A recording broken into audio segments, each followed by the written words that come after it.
তো আছে পরিস্থিতি। অনেক মানুষের মুখে আমরা এই শব্দ শুনি। জীবনে যখন অসফল হই, দুঃখ আসে, সংকট আসে, কোনো বিপদ ঘনিয়ে আসে, তখন সমস্ত দোষ আমরা পরিস্থিতির ওপর চাপিয়ে দিই। আর দেখতে গেলে কোথাও না কোথাও ঠিকই করি।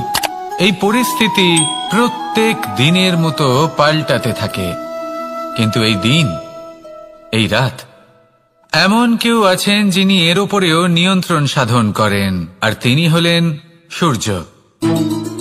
ঠিক সেই রকমই আমাদের জীবনেও সূর্য হলো এই মন। যদি এই মনের উপর আমরা নিয়ন্ত্রণ করতে পারি, তাহলে আমরা জীবনকেও নিয়ন্ত্রণ করতে পারব।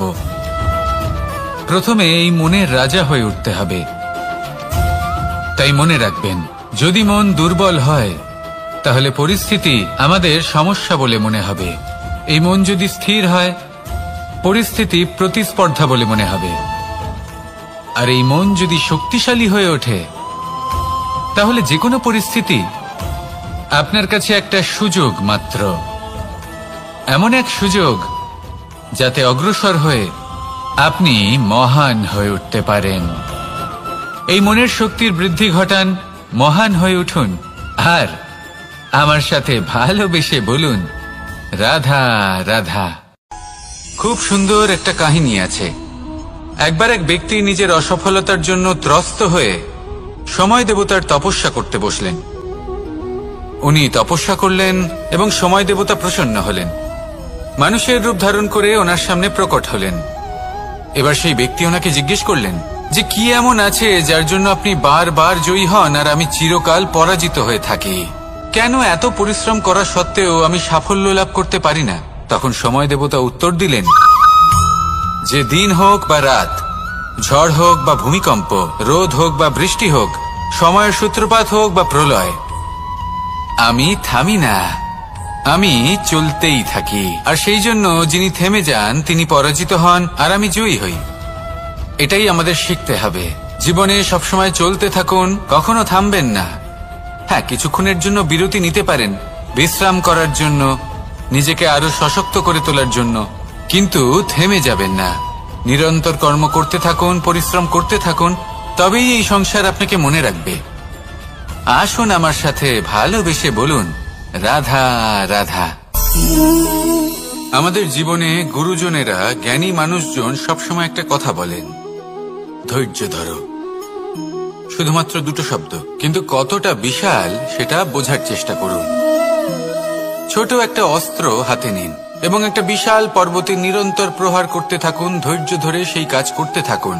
এমন একদিন আসবে, এই বিশাল পর্বতে আপনি একটা পথ তৈরি করবেন। কোনো ধনুর্ধর যখন নিজের বিদ্যা অর্জন করেন, তখন তাকেও ধৈর্য ধরতে হয়, তার নিজেকে সময় দিতে হয়, তবেই সে ধনুর্বিদ্যা শিখতে পারে। সেইভাবে আমাদের জীবনেও ধৈর্য ধরার খুব প্রয়োজন।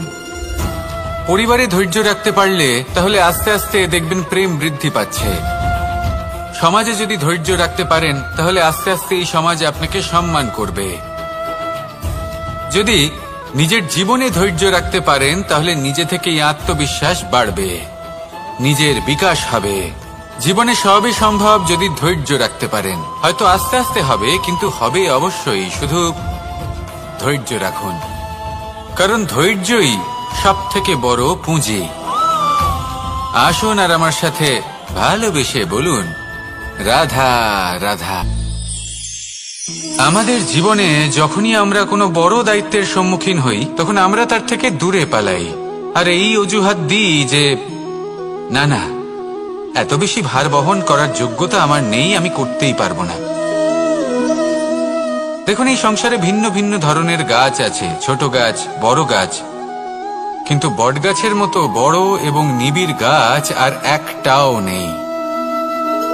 সে নিঃস্বার্থভাবে এই সংসারকে সেবা করে যায়, ছায়া প্রদান করে, শীতলতা প্রদান করে।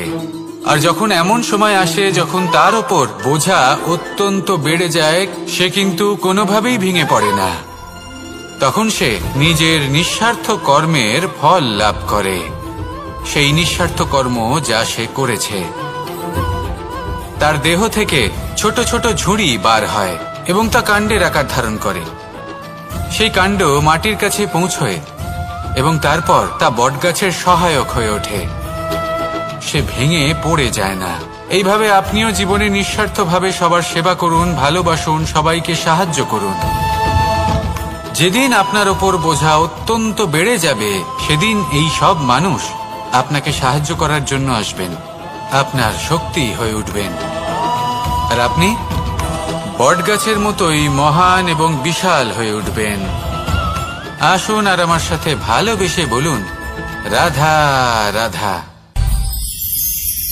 মানুষ তার জীবনে দুই ধরনের পরিস্থিতিকে খুব ভয় পায়। এক, কোনো কারণবশত কারোর সামনে নত হওয়া।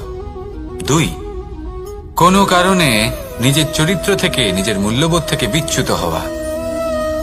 এবার কেন হয় এরকম যে কথায় কথায় কারোর সামনে নত হতে হয়? কেন বারংবার নিজের চরিত্র থেকে চ্যুত হতে হয়? এরকম কেন হয়? এটা তখনই হয় যখন আমাদের শিক্ষা এবং মূল্যবোধের অভাব থাকে।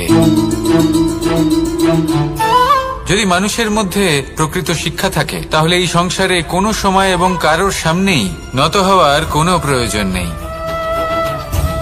যদি মানুষের মধ্যে মূল্যবোধ থাকে, তাহলে তাকে নিজের মূল্যবোধ বা চরিত্র থেকে বিচ্যুত হতে হয় না, তা সে যাই হয়ে যাক না কেন। কোনো বালককে যদি জন্ম থেকেই সুশিক্ষার অধিকারী করা হয়, শিক্ষিত করা হয়, মূল্যবোধের অধিকারী করা হয়, তবে সে এই সংসারে এমন কর্ম করবে যাতে সে নিজেকে, নিজের পরিবারকে, সমগ্র সমাজকে গর্বিত করতে পারে। শিক্ষা লাভ করুন, মূল্যবোধ লাভ করুন এবং আমার সাথে ভালোবেসে বলুন, রাধা রাধা। আমাদের সকলের জীবনে একটা লক্ষ্য থাকে যেটা আমরা লাভ করতে চাই। ঠিক যেন একটা প্রতিস্পর্ধা বিদ্যমান যে কে সব থেকে আগে নিজের লক্ষ্যে পৌঁছতে পারবে। আর সেই জন্য আমরা সকলেই খুব তাড়াতাড়ি এগোতে চেষ্টা করি, বড় এবং দীর্ঘ পদক্ষেপ ফেলি যাতে তাড়াতাড়ি নিজের লক্ষ্যে পৌঁছতে পারি। কিন্তু এক অত্যন্ত গুরুত্বপূর্ণ বিষয় আছে, সবসময় লক্ষ্য সামনে থাকবে না, কখনো কখনো তা খুঁজতে হয়। এই যাত্রা খুব কঠিন হতে পারে, আর ঠিক এই কারণেই সবসময় দ্রুত গতিতে চলা বা তাড়াতাড়ি পথে চলা সেটা আবশ্যক নয়। তার থেকেও বেশি গুরুত্বপূর্ণ হলো ভেবেচিন্তে তারপর পথ চলা। যদি ভেবেচিন্তে পদক্ষেপ ফেলেন, চলতে পারেন, তাহলে সেটাই সর্বশ্রেষ্ঠ পদক্ষেপ। কখন কোন দিকে যেতে হবে, কখন কোথায় দিক পাল্টানো যাবে না, কখন গতি বেশি রাখতে হবে, কখন কম, কখন থামবো, কখন চলবো, এই সব কিছুর বিষয়ে জ্ঞান অত্যন্ত গুরুত্বপূর্ণ এবং ভেবে চিন্তে চলতেই হবে। সেই জন্য শুধু তীব্র গতিতে সামনে এগোলে চলবে না, ভাবনা চিন্তা করে এগোতে হবে। আসুন আমার সাথে ভালোবেসে বলুন, রাধা রাধা। কখনো কোনো প্রজাপতিকে উড়তে দেখেছেন? কি সুন্দর উড়ে বেড়ায় সে, এক ফুল থেকে অন্য ফুলে, এক পাতা থেকে অন্য পাতার ওপর। কিন্তু সে কিভাবে উড়তে শেখে কখনো ভেবেছেন? জন্ম থেকেই কিন্তু প্রজাপতির ডানা থাকে না, ও কিন্তু ছোট্ট একটা ডিমের আকারে জন্ম লাভ করে। তারপর সেই ডিমটি ভেঙে একটি কীট বাইরে আসে। আস্তে আস্তে সে বড় হয়, ওর শক্তি বৃদ্ধি পায়। তারপর সে সেই কীট দশা ত্যাগ করে নিজের ডানাগুলি মেলে। এই প্রক্রিয়া তার কাছে সরল নয়, অত্যন্ত যন্ত্রণাদায়ক প্রক্রিয়া, কিন্তু সে সেই যন্ত্রণা মেনে নেয়। আর তারপর আস্তে আস্তে সে উড়তে শেখে। শুধুমাত্র আকাশে উড়ে বেড়ায় তা নয়, আমাদের মনের মাঝে উড়ে বেড়ায়। এবার এই ডিম থেকে প্রজাপতি হয়ে ওঠার যে যাত্রা, এটা যতটা কঠিন, ততটাই কঠিন হয় এই সংসারে শ্রেষ্ঠ কর্ম করা, ততটাই কঠিন হয় এই সংসারে মহান হয়ে ওঠা। সেই জন্য প্রয়োজনীয় প্রচেষ্টা এবং সময়। নিরন্তর প্রচেষ্টা করতে থাকুন, পর্যাপ্ত সময় নিন এবং আপনি নিজেকে এই আকাশে উড়ন্ত অবস্থায় পাবেন। আসুন আমার সাথে ভালোবেসে বলুন, রাধা রাধা। পায়েস হলো আমার বিশেষ প্রিয়। এর মধুর স্বাদ মনকে প্রফুল্ল করে তোলে। ছোটবেলায় মা আমার জন্য পায়েস বানাতেন এবং আমাকে বলতেন যে গরম থাকতে থাকতে খেয়ে নে কানাই, ঠান্ডা হয়ে গেলে ভালো লাগবে না। কিন্তু আমিও দুষ্টু ছিলাম, ঠান্ডা হওয়া পর্যন্ত অপেক্ষা করতাম, আর ঠান্ডা হয়ে যাওয়ার পরে মার কাছে যেতাম আর ওনাকে বলতাম যে মা, পায়েস তো ঠান্ডা হয়ে গেছে, এটা গরম করে দিন। তখন মা হাসতেন আর বলতেন যে পায়েস না হয় আমি আবার গরম করে দেব কানাই, কিন্তু এর মধুর স্বাদ, সেই মিষ্টত্ব, সেই সুবাস, সেটা আবার ফিরে আসবে না। কথাটা সত্যি। আর এই সত্যটাই আমাদেরও জীবনের সত্য। আমাদের জীবনের মধুর সম্পর্কগুলি, এতে যখন কটুভাব প্রবেশ করে তখন সেই মিষ্টত্ব ফিরিয়ে আনা প্রায় অসম্ভব ব্যাপার হয়ে যায়। আপনি চেষ্টা করে সেই সম্পর্ক ঠিক করতেই পারবেন, তার জন্য অগাধ পরিশ্রম করতে হবে, কিন্তু আবার সেই মিষ্টত্ব কখনো ফিরে আসবে না।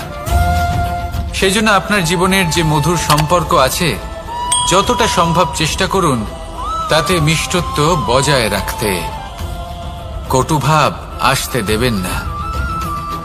আসুন আর আমার সাথে মধুর স্বরে বলুন, রাধা রাধা। শব্দ, শব্দ আসলে কি? শুধুই কয়েকটি অক্ষরের সমষ্টি, নাকি আমাদের বাণী? এই শব্দ এমন এক শক্তি যা কাউকেই নিজের বশবর্তী করে ফেলতে পারে। শব্দ এমন এক অস্ত্র যা কাউকে ক্ষত বিক্ষত করে দিতে পারে।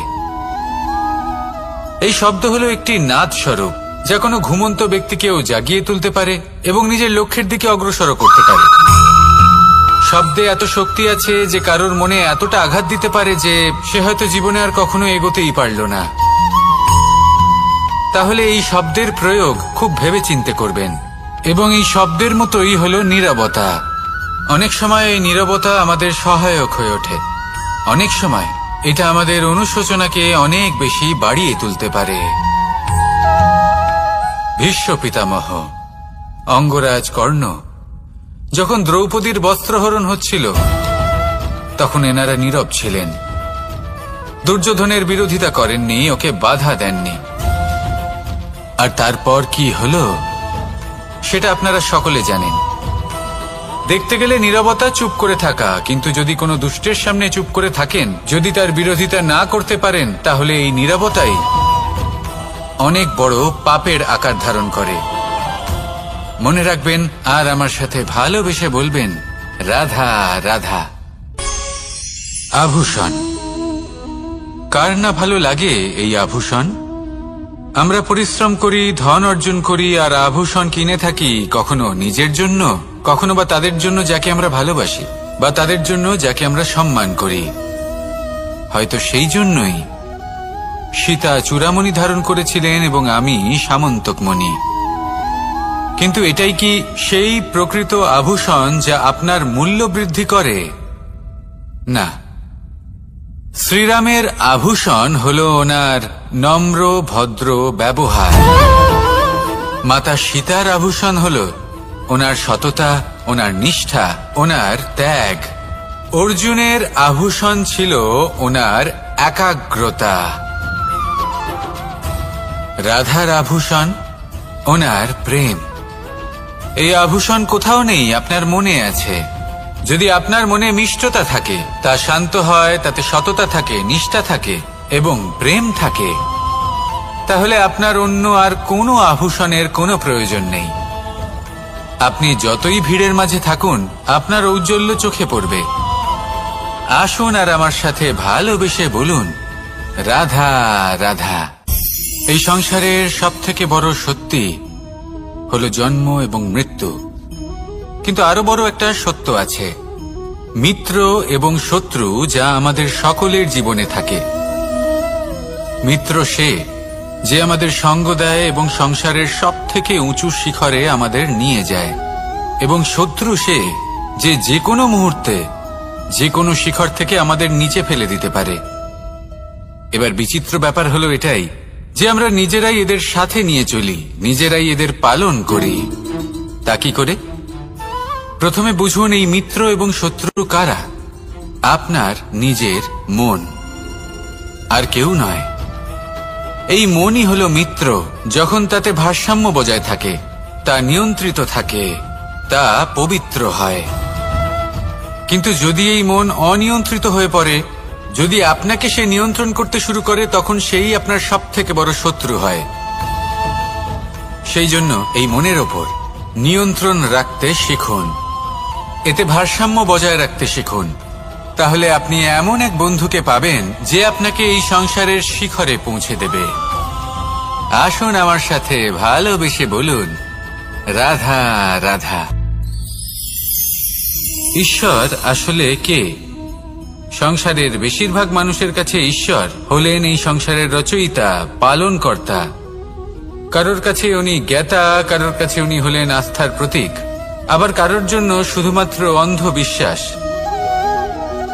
কিন্তু এই ঈশ্বর কি কোনো শরীর, নাকি একটা বোধ, নাকি শুধুই শ্রদ্ধা? ঈশ্বর হলেন তিনি যিনি হলেন আপনার ইষ্ট। সেই জন্যই তো গুরু, মাতা, পিতা এনাদেরও ঈশ্বরই বলা হয়েছে। যাদেরকে আমরা ঈশ্বর বলে মনে করি, যারা আমাদের ইষ্ট, তাঁরা আমাদের একটি পথ দেখান, একটি দিকে চালিত করেন। সেই পথে চলে আপনি শুভ কর্ম করতে পারেন। আর যখন কোনো ব্যক্তি তার ঈশ্বরের আদেশ পালন করেন, তখন সে নিজে থেকেই শুভ পথে অগ্রসর হয়ে যান। বেশ কয়েকজন মানুষ ঈশ্বরের ওপর আস্থা রাখেন এবং ভাবেন যে অনুচিত কোনো কাজ করা উচিত নয়, ঈশ্বর দেখছেন। ওনারা ভয় পান যে কোনো অনুচিত কর্ম করলে কে জানে তার পরিণাম কি হবে। এমন অনেক ব্যক্তি রয়েছেন যারা ঈশ্বরকে বিশ্বাস করেন এবং জানেন যে ঈশ্বর তাদেরকে দেখছেন। তাই যে যে শুভ কর্ম ওনারা করেছেন তার ফল তারা অবশ্যই পাবেন। এবার আপনি ভয় পেয়ে ঈশ্বরকে বিশ্বাস করবেন, নাকি বিশ্বাসের দ্বারা ঈশ্বরকে বিশ্বাস করবেন, সেই সিদ্ধান্ত আপনারই। কিন্তু হ্যাঁ, যদি আপনার মনে ঈশ্বরের জন্য কোনো স্থান থাকে, যদি আপনার কোনো ইষ্ট থাকেন, যদি আপনি কাউকে ঈশ্বর মনে করেন, যার প্রত্যেক আদেশ আপনি পালন করে থাকেন, তাহলে বলি, ঈশ্বর কখনো আপনাকে অনুচিত পথে চালিত করবেন না। আসুন আমার সাথে ভালোবেসে বলুন, রাধা রাধা। এই সংসারে ভিন্ন ভিন্ন ধরনের গাছ আছে, অসংখ্য ধরনের প্রজাতি আছে। কিছু গাছ পাতা দিয়ে থাকে, কিছু ফুল, কিছু ফল। কেউ ছায়া প্রদান করে, কেউ শীতলতা প্রদান করে, কেউ নিজেকে খুব কষ্ট দিয়ে এই সংসারের বিকাশে সহায়ক হয়ে ওঠে। কিন্তু এই সবার মধ্যে একটা বিষয় কিন্তু সমান,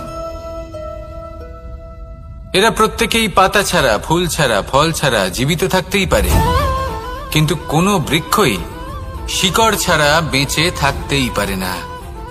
এটাই হলো রাধার।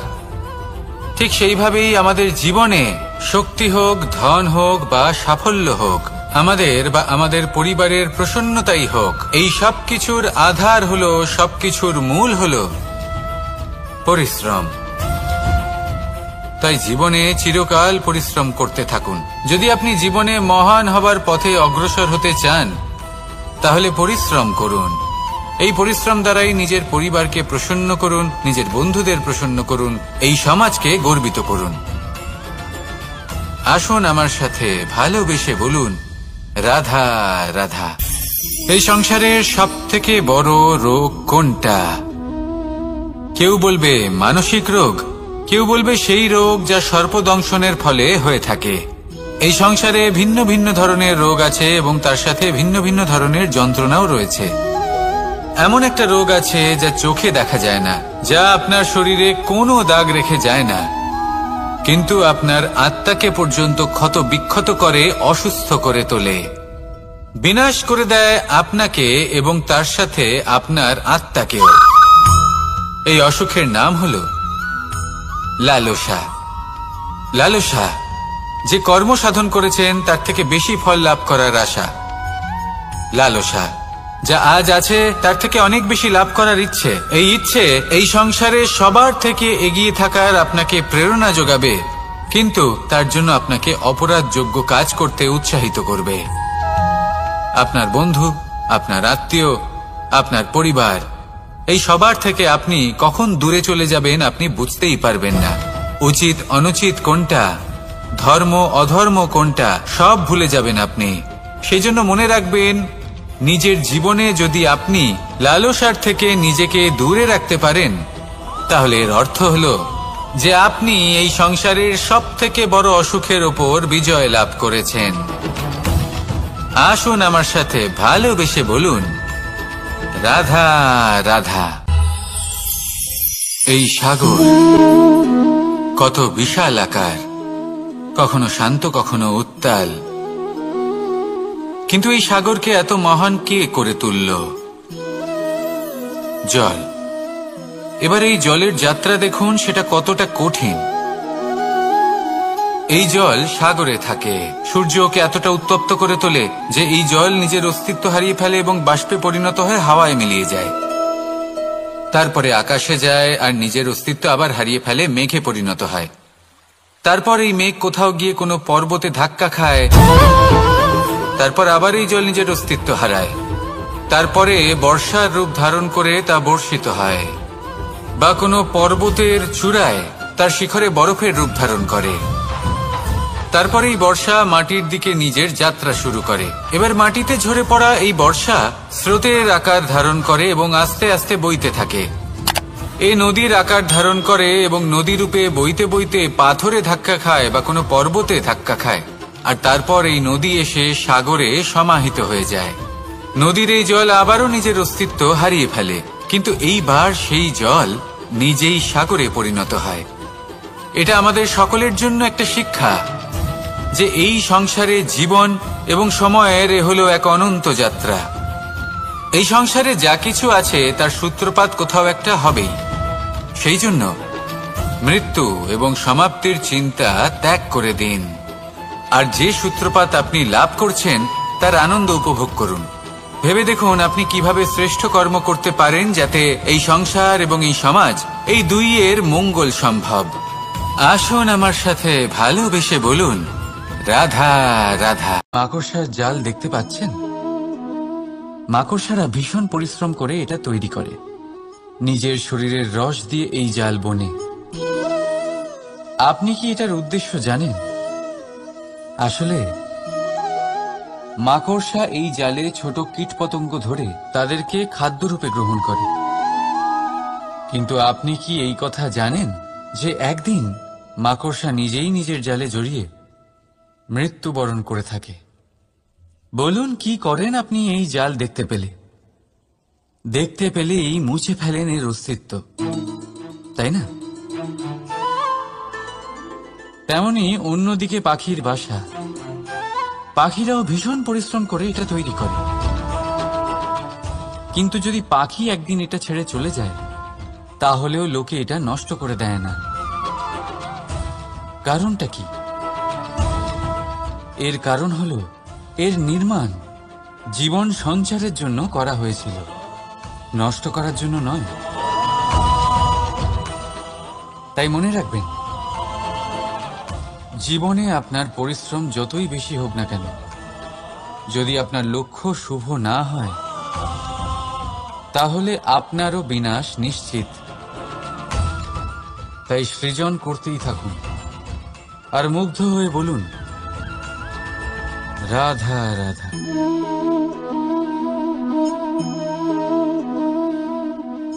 আপনার কি মনে হয় আমি কি করছি? আপনি বলবেন আমি প্রদীপ জ্বালাচ্ছি। সঠিক, কিন্তু প্রশ্ন হচ্ছে যে আমি কি আপনাকে বলেছি যে একে প্রদীপ বলা হয়? না।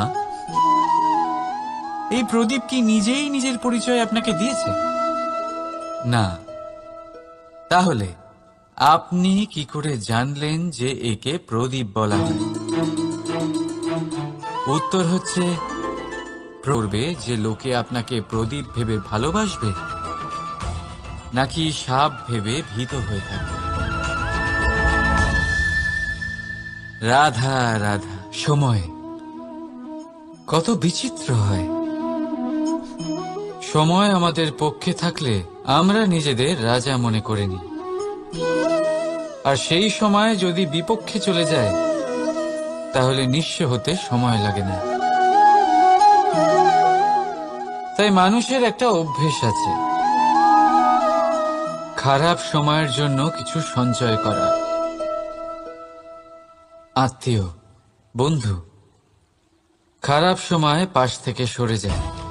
যশ, মান প্রতিকূল সময় চিরস্থায়ী হয় না।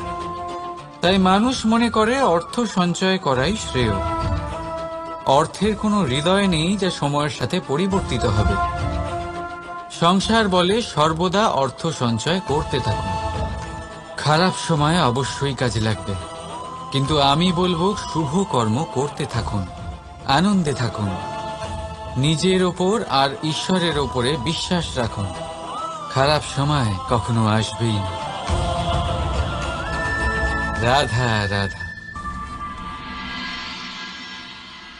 প্রকৃতি মানুষকে এক বিশেষ শক্তি দিয়েছে, অন্য জীবের থেকে বেশি শক্তি দিয়েছে।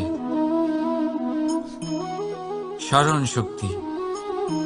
এই শক্তি মানুষকে অন্য জীবের থেকে ভিন্ন করে, ইতিহাস রচনা করার প্রেরণা দেয়, জ্ঞানকে বংশানুক্রমে এগিয়েও নিয়ে যায়। আর যারা ভুলে যান, অধিকাংশ সময় তারা উপহাস আর দয়ার পাত্র হয়ে যান। কিন্তু এটাই কি প্রকৃত রূপে সত্য? না। এই স্মরণ শক্তি মানুষের বিকাশের সব থেকে বড় বাধা হয়ে দাঁড়ায়, তার মনকে দূষিত করে দেয়। খারাপ অভিজ্ঞতা, কারোর করা বিশ্বাসঘাতকতা, কারোর কটাক্ষ বেশিরভাগ মানুষই ভুলতে পারেন না। রাধা রাধা। মানুষ নিজের পরিবারের জন্য কত কিছুই না করে, দিন রাত পরিশ্রম করতে থাকে যাতে তার পরিবারের প্রয়োজন পূরণের জন্য অর্থ রোজগার করতে পারে। কিন্তু শুধু অর্থ রোজগার করাটাই কি যথেষ্ট? আপনি বলবেন হ্যাঁ, নিশ্চয়ই। অর্থ দিয়ে সব কিছু পাওয়া যায়, বিদ্যা পাওয়া যায়, বাড়ি পাওয়া যায়, ওষুধ পাওয়া যায়, আর কত কিছুই না পাওয়া যায়। এইসব একটা পর্যায় পর্যন্ত সঠিক, কিন্তু একটু মন দিয়ে ভেবে দেখুন, যখন কোনো শিশু অসুস্থ হয়ে পড়ে তখন সে ওই তিক্ত ওষুধ কেন খেয়ে নেয়? এই জন্য কারণ ওর পিতা সেই ওষুধ অর্থ দিয়ে কিনেছে? না, বরং এই জন্য কারণ তার পিতা যে তার সামনে দাঁড়িয়ে, তার ওপরে তার বিশ্বাস আছে। বিশ্বাস আছে যে উনি তার কিচ্ছু হতে দেবেন না। এই বিশ্বাস, এই সংস্কার, এই শিক্ষা কখনো অর্থ দিয়ে পাওয়া যায় না। এটা পাওয়া যায় সেই সময় থেকে যা মাতা পিতা তাদের সন্তানের সাথে কাটিয়েছেন। তাই জীবনে অর্থ অবশ্যই উপার্জন করুন, কিন্তু নিজের পরিবারকেও সময় দিন, আনন্দ পাবে। রাধা রাধা। বিরোধিতা এমন এক শব্দ যা শুনে আমরা সবাই ভয় পেতে থাকি। যদি কেউ আমাদের বিরোধিতা করে তা আমাদের সহ্য হয় না। আমরাও কারোর বিরোধিতা করে কোনো শত্রুতা করতে চাই না। এই ধরনের ভাবনা আমাদের মনে আসতেই থাকে। কিন্তু বিরোধিতা, এই শব্দ আপনার শান্তির জন্য, আপনার সুখের জন্য কতটা গুরুত্বপূর্ণ তা আপনারা জানেন না। তাই যদি কাল এসে কেউ আপনার বিরোধিতা করে, তখন সবার আগে নিজেকে যাচাই করুন। আপনি কি ভুল করেছেন? আপনার দোষ কি?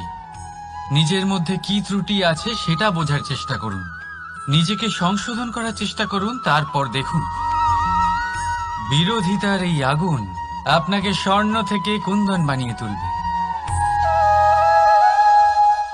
বলা হয় এই সংসারে খারাপ বেড়েই চলেছে, কিন্তু তার কারণ এ নয় যে খারাপ মানুষ বেড়ে চলেছে।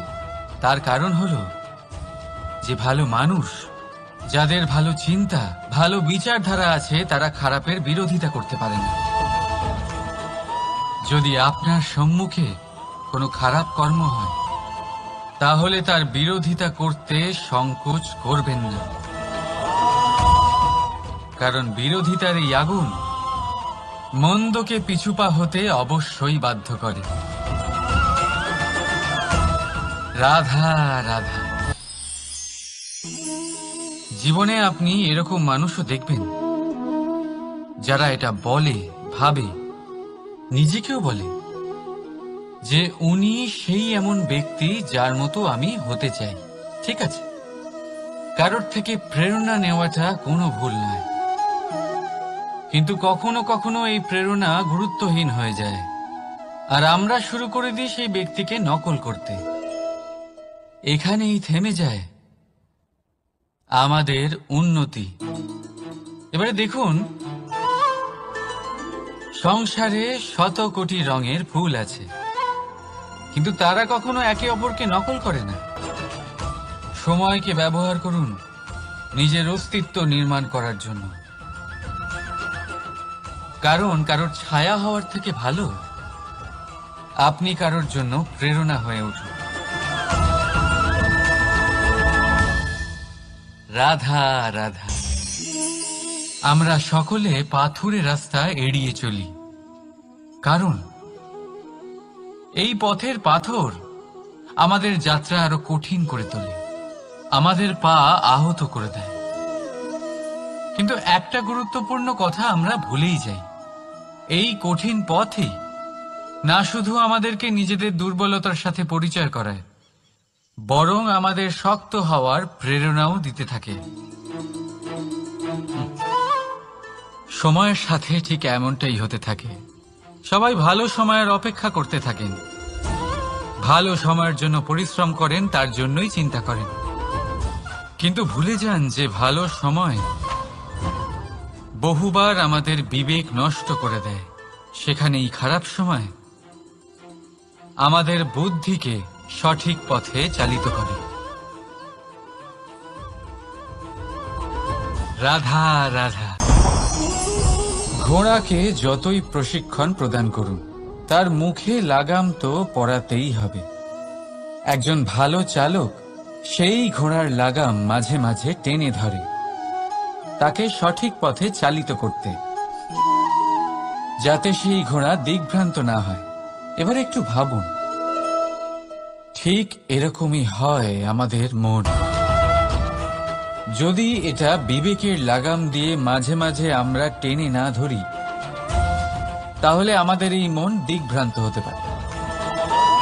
আর যদি আপনি আপনার লক্ষ্যে পৌঁছতে চান, তখন মনের এই লাগাম মাঝে মাঝে আপনাকে অবশ্যই টেনে ধরতে হবে, কারণ বিবেকের এই পথ প্রদর্শনই আপনাকে ভালোভাবে আপনার লক্ষ্যে পৌঁছে দেবে। মনে রাখবেন আর আমার সাথে ভালোবেসে বলবেন, রাধা রাধা। আপনি কখনো জাঁতা কল দেখেছেন? তাতে গম পেশা হয়। গমকে এমন ভাবে পেশা হয় যাতে আমরা তা খেতে পারি, জীবিত থাকতে পারি। আর যদি আপনি মন দিয়ে দেখেন, তাহলে কলের নিচের অংশ কখনো ঘোরে না, শুধুমাত্র উপরের অংশই ঘোরে। আর তবেই তা গম পিষতে পারে, আর তবেই রুটি তৈরি হতে পারে। কিন্তু ভেবে দেখুন, যদি কলের দুটো অংশই ঘুরতে থাকে তাহলে কি হবে? তা গম পেশার বদলে একে অপরকে পিষে নিজেদের অস্তিত্ব শেষ করে দেবে। তাই জীবনে কোনো কাজ যখন মন আর মস্তিষ্ক মিশিয়ে করা হয়, তখনই তা সম্পন্ন হয়। কিন্তু যখন বিষয় হলো ভক্তির, তখন মস্তিষ্কের যুক্তির মৌন থাকা প্রয়োজন। আর যখন বিষয় হলো কর্ম আর ন্যায়ের, তখন মনের আবেগের মৌন থাকা প্রয়োজন। তাই মন আর মস্তিষ্কের এই সম্মিলনে সতর্ক থাকবেন। একসাথে অবশ্যই চলবে, কিন্তু একে অপরের বাধা যেন না হয়ে দাঁড়ায়। রাধা রাধা। আমি একটা এমন শব্দ যার অনেকগুলি মানে হয়, যার আসল অর্থ হল অহং। যদি আপনি কথা বলেন সৃষ্টির নির্মাণ নিয়ে, তাহলে আমি ব্রহ্মদেব হয়ে সৃষ্টির নির্মাণ করবে। যদি আপনি কথা বলেন প্রলয়ের, তাহলে সেই আমি মহাদেব হয়ে বিনাশ করবে। এই আমি সঙ্গতিপূর্ণ, কিন্তু শুধু ততক্ষণ যতক্ষণ আপনি এটা সবার সাথে ভাগ করছেন। কিন্তু আমরা বহুবার এর মানে বুঝতে পারি না। এই অহংকে সীমিত করে দিই একটা ব্যক্তি অবধি, শুধু নিজে। আর তখনই জেগে ওঠে অহংকার, যাতে প্রাধান্য পায় শুধুমাত্র আমি, আমরা নয়। আর একজন ব্যক্তি একা না উৎপাদন করতে পারে আর না করতে পারে সৃজন। এবারে দেখুন, বৃষ্টির এক ফোঁটা, তারও অস্তিত্ব আছে, কিন্তু তা ধরিত্রীতে পড়লেই সমাপ্ত হয়ে যায়। কিন্তু যখন ফোঁটাগুলি একসাথে পড়ে তখন শুরু হয় বর্ষা, আর তখনই তৈরি হয় ধারা। রাধা রাধা। বলুন, কি দেখতে পাচ্ছেন আপনি? আমার হাতের এই সাদা বস্ত্র, নাকি এতে লেগে থাকা এই কালো দাগ? এবারে সত্যি কথা বলতে কি, আপনার নজর সবার আগে এই কালো দাগের উপরে গেছে। ঠিক আছে, এমনই তো হয়। ভীষণ কম মানুষ থাকেন যারা ভাবেন কোনো ব্যক্তি ভীষণ পরিশ্রম করে এই বস্ত্র ধুয়েছেন, এটা শুকিয়েছেন। বেশিরভাগ মানুষের নজর যায় এই দাগের উপরে, ভাবেন যে এটা কি করে লাগলো। কিছুটা এরকমই হয় আমাদের ব্যক্তিত্বের সাথে। আমাদের শুভ কর্মের উপরে আমাদের একটা খারাপ কর্ম ভারী মনে হয়।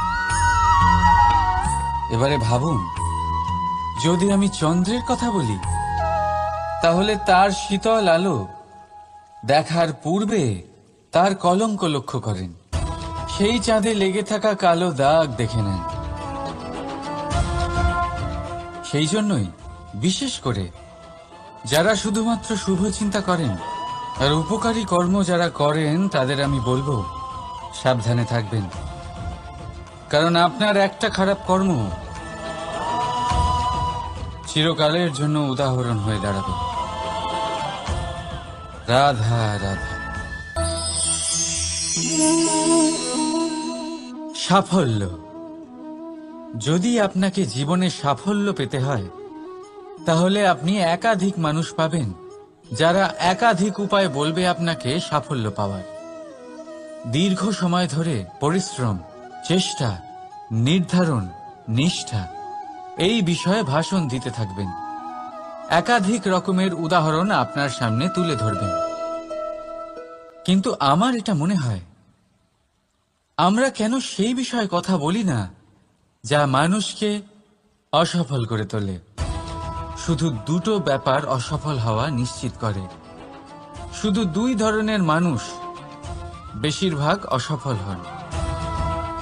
প্রথম তারা যারা ভাবে অনেক কিছু কিন্তু কিছুই করে না, আর দ্বিতীয় তারা যারা অনেক কিছু করতে থাকে কিন্তু ভাবনা চিন্তা না করে। ভাবনা আর কর্ম, এদের মাঝে সামঞ্জস্য রাখা খুব জরুরি। যদি এটা থাকে, তাহলে জীবনে কখনো অসফল হবেন না। রাধা রাধা। আপনি অনেককে এই কথা নিশ্চয়ই বলতে শুনেছেন, এই ব্যক্তির দৃষ্টিতে দম্ভ আছে, এই ব্যক্তির চোখের ওপর অহংকারের পর্দা পড়ে আছে, ইত্যাদি ইত্যাদি। চলুন, আমি আপনাকে একটা প্রশ্ন করছি। আপনি দেখেন কি দিয়ে? দৃষ্টি দিয়ে নাকি দৃষ্টিভঙ্গির সাহায্যে? ভাবুন। চিন্তায় পড়ে গেলেন নিশ্চয় পরিচয়ের সাথে সাক্ষাৎ করায়। উদাহরণ হিসেবে চন্দ্র। চন্দ্র আমরা সবাই দেখেছি। বহু মানুষ আছেন যাদের চন্দ্র অত্যন্ত সুন্দর লাগে, পাথরকে ভগবান ভেবে পুজো করবেন, নাকি ভগবানকে পাথর ভেবে পরিত্যাগ করবেন? সিদ্ধান্ত আপনার, কিন্তু এই সিদ্ধান্ত নির্ভর করে আপনার দৃষ্টিভঙ্গির ওপর। তাই নিজের দৃষ্টিভঙ্গি শুভ রাখুন, নিজের দৃষ্টিভঙ্গিতে ভালোবাসা রাখুন, আর আনন্দে বলুন রাধা রাধা। বড় বড় রাজমহলের, বড় বড় ইমারতের চূড়া কত সুন্দর হয়, কিন্তু আপনি কি কখনো এই বিষয়ে ভেবেছেন যে এই সুন্দর চূড়ায় পৌঁছতে গেলে আপনাকে পৃথিবীতে পা ফেলতেই হবে? সেই সুন্দর চূড়ায় পৌঁছে দীপ্তি পাওয়ার জন্য আপনাকে একটা কঠিন পথ অবলম্বন করতেই হবে। যদি আপনি কোনো কঠিন পথে না গিয়ে এই পৃথিবীর সাহায্য ছাড়াই শুধু উচ্চতার দিকে অগ্রসর হতে থাকেন, তাহলে সর্বদা অসফল হবেন। সেই জন্য নিজের স্বপ্ন পূরণের এই যাত্রাতে নিজের পথ কখনোই হারাবেন না, নিজের পথ থেকে সরবেন না। যদি এমন করেন তাহলে তো আপনার স্বপ্ন পূরণ হবেই না, তার সাথে আপনি নিজের পথও হারাবেন। রাধা রাধা। কৌতুক অর্থাৎ হাসি, এটা জীবনে কতটা গুরুত্বপূর্ণ। আমরা সর্বদাই হাসতে চাই, আমরা সর্বদা অন্যের মুখে এই হাসি দেখতে চাই। কিন্তু এই কৌতুক অনেক প্রকারের হয়, আর এই কৌতুকের ভিত্তি কি সেটাও খুব গুরুত্বপূর্ণ। কৌতুক কেবল তখনই পাবেন যখন তা শুদ্ধ মন থেকে আসবে। কৌতুক তখনই পাবেন যখন তা সামনে আর অপমানিত ব্যক্তির মন তিক্ত হয়ে থাকে। তাই মনে রাখবেন যে এই কৌতুক যেন কৌতুকই থাকে, তা উপহাস বা কটাক্ষ না হয়ে যায়। রাধা রাধা। মানুষ, এই শব্দের সূচনা হয় মন থেকে, আর সেই জন্যই হয়তো আমাদের এই মন এতটা গুরুত্বপূর্ণ। এবারে দেখুন না, আমাদের মনই সবকিছু চালনা করে। মনই সেই যে কল্পনা করে, মনই সেই যা কল্পনাকে বাস্তবে পরিণত করার জন্য পরিশ্রম করতে আমাদের প্রেরণা যোগায়। মনই সেই যা লোভের জালে জড়িয়ে পড়ে। মনই সেই যা অভিমানের পর্দা দিয়ে ঢেকে যায়। আর এই মনই সেই যা আপনাকে বিনাশের দিকে টেনে নিয়ে যেতে পারে। কিন্তু যদি তা পরোপকার করার ইন্ধন পায়, তাহলে এমন কোনো মহান কাজ নেই যা আপনি করতে পারবেন না। কিন্তু এই মন কি?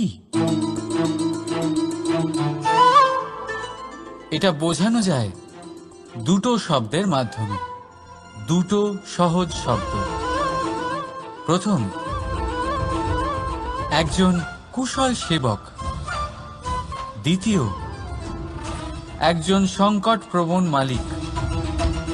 যদি আপনার এই মন আপনার নিয়ন্ত্রণে থাকে, তাহলে সে হলো আপনার সেবক। তাই আপনার অস্তিত্ব আছে। কিন্তু যদি আপনার মন আপনার কর্মের ওপরে নিয়ন্ত্রণ করে, তাহলে এই মন আপনার মালিক,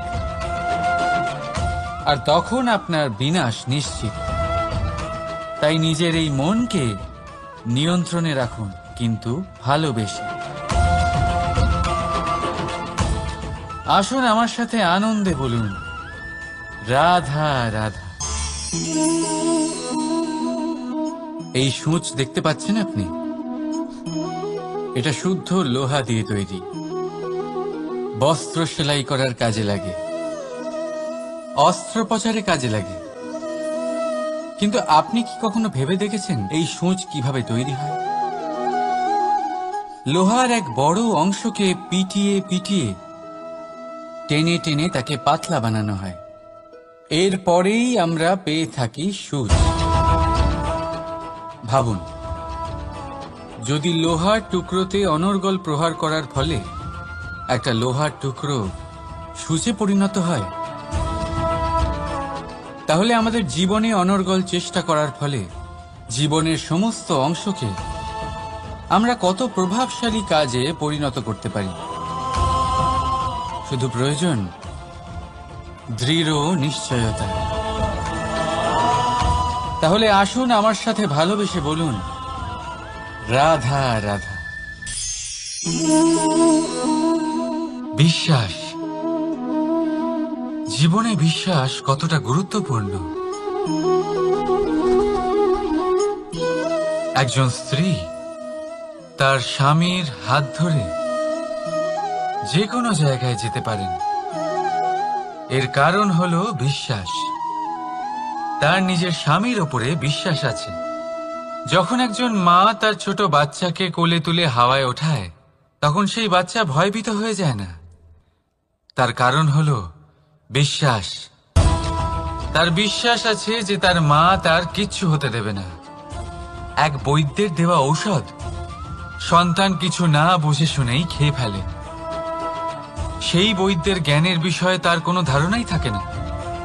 শুধু নিজের পিতার উপরে বিশ্বাস আছে যে তার পিতা তাকে খারাপ কিছুই দেবে না।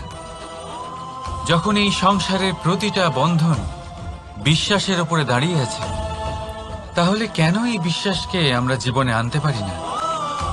আপনি নিজেই দেখুন, এই বিশ্বাস নিজের জীবনে এনে দেখুন, সবকিছু আরো সুন্দর হয়ে যাবে।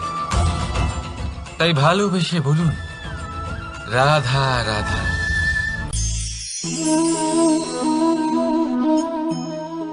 অহংকার, এই শব্দটা সবাই শুনেছেন। বহু মানুষকে আপনি এটা বলতে শুনেছেন যে ওই ব্যক্তির অহংকার আছে, ওই মানুষটির ক্ষমতার অহংকার আছে, ওই ব্যক্তির নিজের রূপ নিয়ে অহংকার আছে, ওই ব্যক্তির নিজের অর্থের অহংকার আছে, ইত্যাদি ইত্যাদি। কিন্তু এই অহংকার, এর অস্তিত্ব হয় কি করে? এবারে একবার এই হাতটা দেখুন। যদি এই হাতের 5 আঙ্গুল উঠে দাঁড়ায়, আশীর্বাদ। আর যদি এই হাতের 5টা আঙ্গুল একসাথে মুঠো হয়ে যায়, শক্তি, সংকটের বিরুদ্ধে ঢাল। কিন্তু এই একটা আঙ্গুল সংকটের কারণ হয়ে দাঁড়াতে পারে। এই একটা আঙ্গুল শত্রুকে আহ্বান জানায়। এবার অহংকার বলে এই শব্দটাই দেখে নিন। আমাদের থেকে আলাদা হয়ে গেলে হয় অহং। অহং অর্থাৎ ব্যক্তির মনে হয় যে সে আপনদের থেকে, নিজের বন্ধুদের এবং সঙ্গীদের থেকে, নিজের পরিবারের থেকে অনেক উপরে, অনেক শ্রেষ্ঠতর সে। কিন্তু মনে রাখবেন, এই অহংকার কোনো ব্যক্তির অস্তিত্বের বিনাশের প্রথম ধাপ। তাই ঝেড়ে ফেলে দিন এই অহংকারকে, আর বিশ্বাস করুন আমাদের ওপর, কারণ তখনই আপনি শান্তি পাবেন। আর সেই শান্তির সাথেই বলে উঠবেন, রাধা রাধা।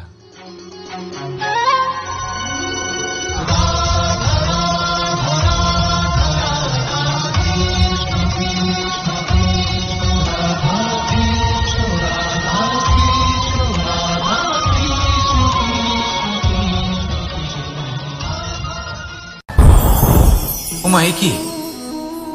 আমি কখন থেকে এখানে অপেক্ষা করছি, হাত পেতে দাঁড়িয়ে রয়েছি যাতে একটা ফল আমার হাতে এসে পড়ে এবং সেটা আমি খেতে পারি। কখন থেকে অপেক্ষা করছি, কিন্তু সেটা হচ্ছেই না। এবার আপনি বলবেন যে এসব কি বলছি, এ কি অদ্ভুত কথা বলছি। যদি ফল খেতে হয় তাহলে আমাকে বৃক্ষে চড়তে হবে, ফলের কাছে পৌঁছতে হবে, তবেই তো ফল পাবো। এবারে এটা অত্যন্ত সহজ ব্যাপার। কিন্তু এই বিষয়টা আপনি নিজের জীবনের প্রসঙ্গে ভেবে দেখুন। লক্ষ্য কোথায় আছে আপনি জানেন, সেই লক্ষ্যে পৌঁছানোর পথ কি সেটাও আপনি জানেন, সেই পথে চলার ক্ষমতাও আপনার রয়েছে, কিন্তু তাও আপনি নিজের লক্ষ্য লাভ করতে পারছেন না। কেন? কারণ আপনি অপেক্ষা করছেন যে লক্ষ্য আপনার সামনে চলে আসবে, কিন্তু তা হয় না। লক্ষ্য সে যাই হোক না কেন, ধন হোক, প্রেম হোক, কোনো সম্মান হোক বা মোক্ষ হোক, যদি আপনি তার দিকে অগ্রসর না হন তাহলে ফল প্রাপ্তি অসম্ভব ব্যাপার, তা কোনোদিনই হবে না। সেই জন্য আপনার চোখের সামনে আপনি যদি নিজের লক্ষ্যকে দেখতে পান তাহলে উঠুন এবং সেই দিকে অগ্রসর হতে শুরু করুন। নিজের অন্তরের সকল অশুভ গুণ দূর করুন, অলসতা ত্যাগ করুন, অজ্ঞানতা ত্যাগ করে দিন এবং চলতে থাকুন। অবশ্যই মনোবাঞ্ছিত ফল লাভ করতে পারবেন। মনে রাখবেন, চলতে থাকলে তবেই লক্ষ্য প্রাপ্তি হবে। অপেক্ষার দ্বারা শুধুমাত্র মৃত্যু লাভ হবে। আসুন আমার সাথে ভালোবেসে বলুন, রাধা রাধা। পাখি কখন জন্ম নেয়, কখন উড়তে শেখে, কখন বাসা বানাতে শেখে, কখন নিজের মৃত্যু লাভ করে, এসব আমাদের মধ্যে কেউ জানি না। কিন্তু পাখি একটা কথা খুব ভালো করে জানে, যে এই সংসারে ও যা কিছুই করুক না কেন, এই সংসারের ওকে নিয়ে কিচ্ছু যায় আসে না। এবার আমরা কি করি? কোনো কাজ করার আগে আমরা এটা ভাবি যে এই সংসার যদি আমাকে দেখে ফেলে তাহলে কে জানে এই সংসার কি ভাববে, আমার প্রতিচ্ছবি কেমন তৈরি হবে কে জানে, কে জানে কি হবে আদি ইত্যাদি। এই সব ভাবনায় আমরা মগ্ন হয়ে যাই। কিছুটা এমন ভাবে মগ্ন হই যে বর্তমানের কর্মের এই জীবনের যাত্রাপথে সেই সময়ের আনন্দ উপভোগ করতে ভুলে যাই। এবার দেখুন একটা পাখি কি করে, ওর কর্ম হলো গান গেয়ে চলা। ওই পাখি গেয়ে চলে, কেউ ওর গান শুনুক বা না শুনুক, কেউ আদৌ শুনছে কিনা সেই বিষয়টা নিয়ে সেই পাখির কিছুই যায় আসে না। সেই পাখি নিজের কর্ম করতে থাকে। হয়তো সেই জন্যই আপনি কখনো কোনো পাখিকে কাঁদতে দেখবেন না। এরকমই আপনাকে নিজেকে গড়ে তুলতে হবে। প্রথমে নিজেকে জিজ্ঞেস করুন, এই যে কর্ম আমি করতে চলেছি সেটা কি উচিত? যদি আপনার মনে হয় সেটা উচিত তাহলে সেটা প্রমাণ করুন। এটা ভাববেন না যে এই সংসার কি ভাববে। আসুন আর আমার সাথে ভালোবেসে বলুন, রাধা। বনের মধ্যে যদি আপনি কোনো বিষাক্ত সাপ দেখেন তাহলে কি করবেন? আপনি তখনই তার থেকে দূরে পালাতে চেষ্টা করবেন। আর এটা কেন করবেন? নিজের রক্ষার্থে। এই কথা আমি নয় মেনে নিলাম, কিন্তু নিজের জীবনে এটা করেন না কেন? আপনি যেখানেই যান, যে স্থানেই যান না কেন, প্রত্যেক সময়ে প্রত্যেক মুহূর্তে এমন বিষাক্ত সাপ আপনি অবশ্যই খুঁজে পাবেন। আর সেই সাপ নয় যাদের আপনি বনে খুঁজে পাবেন, এরা হলো সেই সাপ যা আপনাকে পাপ করতে বাধ্য করবে। আপনার অন্তরের বাসনা, ক্রোধ, অহংকার, লোভ, ঈর্ষা এদের বৃদ্ধি ঘটাবে। দেখুন, বনের এই সাপ আপনাকে একবার ছেড়ে দিতেও পারে, ছোবল নাও মারতে পারে, কিন্তু এই যে পাপরূপী সাপ আছে তা অবশ্যই ছোবল মারবে। কর্ম যদি করেন তাহলে অবশ্যই ফল পাবেন। সেই জন্য যখনই কোথাও যাবেন, যদি এমন কাউকে দেখেন, যদি এমন কিছু দেখেন যে আপনাকে পাপ করতে বাধ্য করছে, তাহলে সেই মুহূর্তে সেখান থেকে পালিয়ে যান। যেমন বনের সাপ দেখে আপনি পালাতে থাকেন। সৎকর্মের রক্ষা অত্যন্ত আবশ্যক। আসুন আর আমার সাথে ভালোবেসে বলুন, রাধা রাধা। যদি কোনো সিংহ বানরের মতো গাছে চড়তে চেষ্টা করে তাহলে কি হবে? একটা মাছ যদি মাটিতে হাঁটতে চেষ্টা করে তাহলে কি হবে? তারা বিফলই হবে। কিন্তু এরকম কেন হয়? তার কারণ হলো প্রকৃতির রচনা কিছুটা এরকম। এখানে প্রত্যেকটি ব্যক্তিকে, প্রত্যেকটি প্রাণীকে আলাদা আলাদা গুণের অধিকারী করা হয়েছে এবং সকলকে একটা সীমাও প্রদান করা হয়েছে। এবার এই যে বৃক্ষ, পশু, পাখি, এদের মধ্যে সেই ক্ষমতাই নেই যে এরা নিজেদের যাচাই করতে পারবে, নিজেদের সীমাগুলো বুঝতে পারবে, নিজেদের সদ্গুণগুলো চিনতে পারবে। এরা সেটা করতে পারবে না।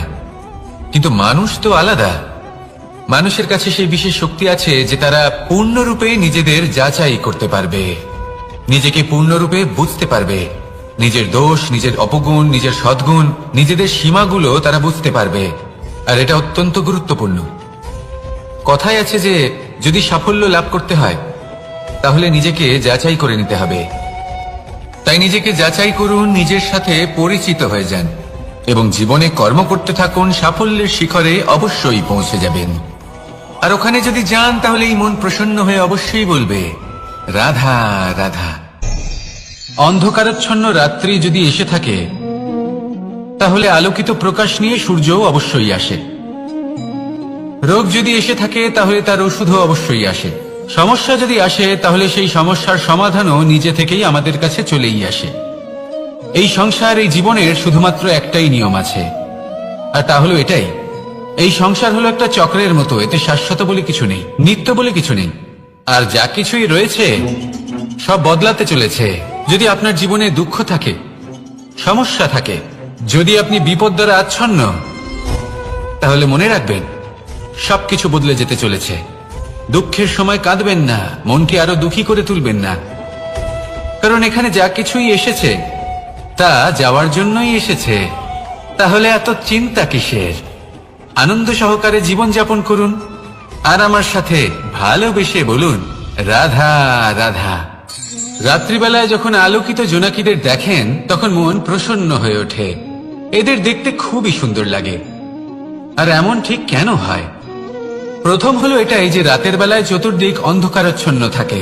এমত অবস্থায় যদি আমরা কোথাও একটু প্রকাশ দেখি তাহলে সেটাই আশার কিরণের ন্যায় মনে হয়। সেই প্রকাশই আমাদের মন প্রসন্ন করে তোলে। আর সেই জন্য যে সকল মানুষ রাতের বেলায় কোনো জোনাকি দেখতে পান তারা প্রসন্ন হয়ে যান। এবার কখনো কখনো জীবনে আমাদের মনে হয় যে চতুর্দিকে শুধুমাত্র অন্ধকারই হয়ে আছে। প্রত্যেকেরই তা কখনো মনে হয়। আর তখনই আমাদের নিরাশ হলে চলবে না, আমাদের দুঃখী হলে চলবে না। সেই সময় আমাদের খুঁজতে হবে নিজেদের আশেপাশে, চতুর্দিকে আর কোথাও না কোথাও আমরা প্রকাশ অবশ্যই দেখতে পাবো। আশার একটা কিরণ অবশ্যই দেখতে পাবো। কেউ এমন একটা কর্ম করেন যেটা দেখে আমরা প্রেরিত হয়ে যাই। আর এমন কোন কর্ম যদি আপনারা করেন তাহলে সেই কর্ম আপনার মনকে প্রসন্ন ভাব, আনন্দ এবং ভালোবাসা দ্বারা ভরিয়ে তুলবে। আপনার অন্তরে সেই অন্ধকারের অন্ত করবে, দুঃখেরও অন্ত করবে। আর এই মন প্রসন্ন ভাব নিয়ে বলবে রাধা রাধা। মনুষ্য জীবনের সবথেকে বেশি গুরুত্বপূর্ণ বিষয় হল মনের একাগ্রতা। এই সংসারের যে কটি মহান কার্য সম্পাদন হয়েছে তা হল মনের এই একাগ্রতার একমাত্র ফল। আপনি অবশ্যই দেখে থাকবেন অনেক ছোট বড় নদী যা বয়ে চলে তাদের সামনে একটা বাঁধ নির্মাণ করা হয় সেই সব নদীর জল সঞ্চয় করতে। বাঁধ হয়ে গেলে প্রয়োজন মতো বা মনের ইচ্ছে মতো তাকে ব্যবহার করা সম্ভব। এবার এটাই আমাদের মনের সাথেও সম্ভব। আমাদের মনের একাগ্রতা আজকের দিনে দাঁড়িয়ে বিভিন্ন ধরনের বিকার, ক্রীড়া এবং ভোগের মধ্যে ভাগ হয়ে গেছে। একে একত্রিত করতে হবে, একটা বাঁধ নির্মাণ করতে হবে, কর্মের বাঁধ। আপনাকে শুধু এটাই করতে হবে, যেটা উচিত কর্ম সেটাই করুন, যেটা অনুচিত কর্ম সেটা করা থেকে নিজেকে বিরত রাখুন। ব্যাস, এই কাজটাই আপনি করতে থাকুন, করতে থাকুন। মনের মধ্যে একাগ্রতার বাঁধ নির্মাণ করুন। আর একবার যদি তা নির্মাণ হয়ে যায় তাহলে যখন চাইবেন, যেখানে চাইবেন, যতটা চাইবেন একাগ্রতা প্রয়োগ করতে পারবেন। আর একবার যদি আপনি এটা শিখে যান তাহলে এই সংসারকে বদলে ফেলার মতো কাজ আপনি করতে পারবেন, সমাজকে শুধরাবার মতো কাজ করতে পারবেন। তাহলে এই মনকে একাগ্র করুন আর আমার সাথে ভালোবেসে বলুন রাধা রাধা।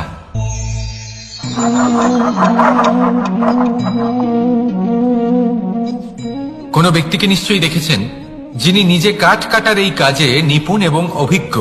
এবার আপনারা দেখবেন যে তার মনোযোগ সমস্ত কাঠের ওপর থাকে না, তার মনোযোগ থাকে শুধুমাত্র একটা কাঠের ছোট্ট একটি অংশের ওপর, যেখান থেকে তার টুকরো করা হচ্ছে।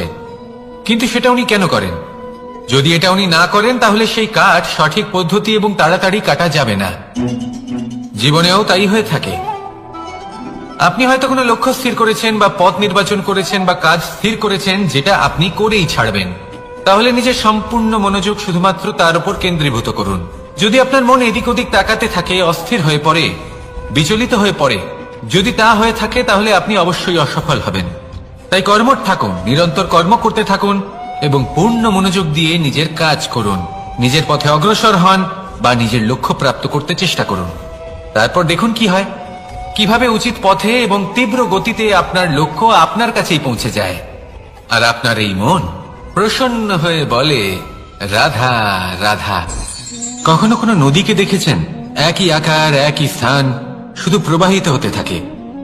এর মধ্যে কখনো কোনো অপদ্রব্য ফেলে দেখুন, দেখবেন সেটা বেশিক্ষণ সেখানে থাকে না।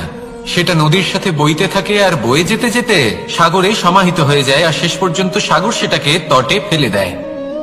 কিছুটা এমন হওয়া উচিত আমাদের বিচারধারাও। এক স্থানে তা স্থগিত হওয়া উচিত নয়, এটা সবসময় প্রবাহমান হওয়া উচিত।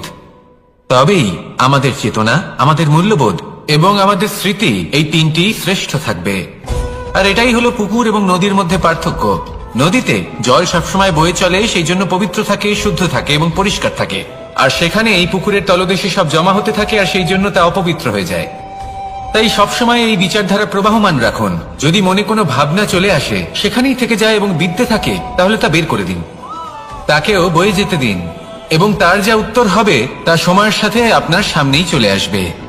শুধুই নদীর মতো প্রবাহমান হন আর আমার সাথে ভালোবেসে বলুন, রাধা রাধা। এই সংসারে সাফল্য লাভ করার জন্য জ্ঞানের প্রয়োজন হয়, পরিশ্রমের প্রয়োজন হয়, দৃঢ় নিষ্ঠার প্রয়োজন হয়, নিরন্তর চেষ্টা করা প্রয়োজনীয়। কিন্তু আরো কিছু আছে যা অত্যন্ত প্রয়োজনীয় এবং গুরুত্বপূর্ণ। তা হলো ভালো বন্ধু। তাদের থাকা অত্যন্ত প্রয়োজনীয়। যদি ভালো বন্ধু থাকে, তাহলে সময় এলে তারা ঢাল হয়ে আপনাকে সুরক্ষা করবেন। সময় এলে অস্ত্রের মতো শত্রুকে সংহারও করবেন। যদি তিনি জ্ঞানী হন, তাদের মধ্যে সদ্গুণ থাকে, তাহলে এই সব গুণ আপনার মধ্যেও প্রবেশ করবে। তাহলে সাফল্যের জন্য ভালো বন্ধু পাওয়া অত্যন্ত প্রয়োজনীয়। কিন্তু শুধু বন্ধু কেন, ভালো শত্রুও থাকা প্রয়োজনীয়। এবার আপনি ভাববেন, আমি কি বললাম? যদি আপনার জীবনেও ভালো অর্থাৎ শক্তিশালী শত্রু থাকে, তাহলে আপনিও শক্তিশালী হতে থাকবেন। এই শত্রু আপনাকে প্রেরিত করবে আরো বেশি শক্তিশালী হয়ে ওঠার। কখনো কোনো হরিণকে দেখুন, তীব্র গতিতে দৌড়তে থাকে। কেন তীব্র গতিতে দৌড়য়? এই কারণে নয় যে কোথাও তার জন্য মধুর ঘাস অপেক্ষা করে রয়েছে, না। সে এই কারণে তীব্র গতিতে দৌড়য় কারণ সেটা না করলে তার পেছনে একটি সিংহ আছে যে ওকে নিজের ভোজন করে ফেলবে। তাই জীবনে বিপদ, সংকট, এই সবকিছুও হলো অত্যন্ত গুরুত্বপূর্ণ। তার সম্মুখীন হতে শিখুন আর আমার সাথে ভালোবেসে বলুন, রাধা রাধা।